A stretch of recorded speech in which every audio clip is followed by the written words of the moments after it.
We're being asked to graph an ellipse here, but the thing is not in standard form. So our first task is try to figure out how to get this in standard form. And as you may have guessed, it's going to involve a lot of completing the square, which means getting these x's together, getting these y's together, and taking constants, pushing them to the other side.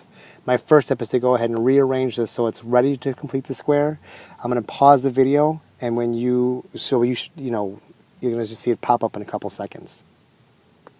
So that's the result once I've just kind of moved some terms around so it's closer to where I want it. I do want to complete the square. You might remember from our work earlier in the year when we're completing the square, we want the coefficient on the squared term to equal 1. So for these x terms, I'm going to factor out this 4 from both of these terms. And for the y squared term, the coefficient already is 1, so I won't need to mess with it. But I will, of course, have to include some blanks. So let's take this one piece at a time.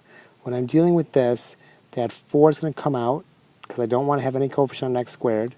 And I'll be left with x squared plus 32 divided by 4 is 8x plus some kind of blank. And to keep things balanced, I have to put a blank on this side as well.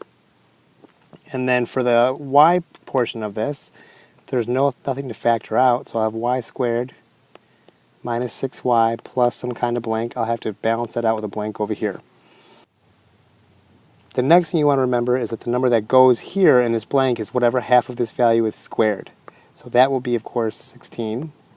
But I'm not putting 16 over here because of this 4 here.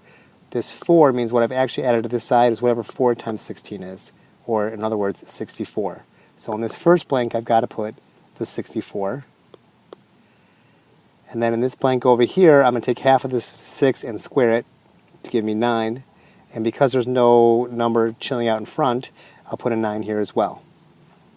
Now I'm going to pause the video and write down the next step of this. If you've done your completing the square homework in the past, you know what to do. So you probably can combine like terms and get this correct. I'm going to pause the video right now. But please do the work before you press play. We've completed the completing the square step. Just a quick refresher for those of you who may have forgotten. This value here is going to always be whatever half of this number was, or the square root of this. These signs should match. Likewise with this value should be half of what this was, and those signs should match. And of course, if I combine these, I get 16. We're almost ready to graph that ellipse, but the other kind of thing that has to happen is this stuff has to equal 1. And right now it equals 16. So the way to get this 16 to be a 1 is to divide it. So my last step is to divide everything by 16.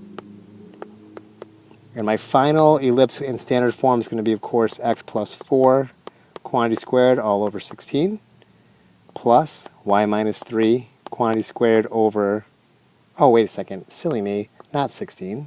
4 over 16 makes 4. That should be a 4. This should be a 16, and then this will be a 1.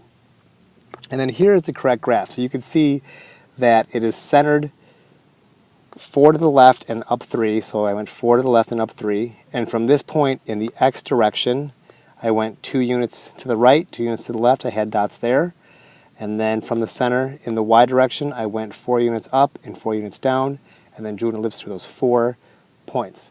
So the big thing here was just knowing how to complete the square, and it's this distributive property stuff, and then making sure it equals 1, that's kind of the new thing. Other than that, it should all be okay. So good luck with these.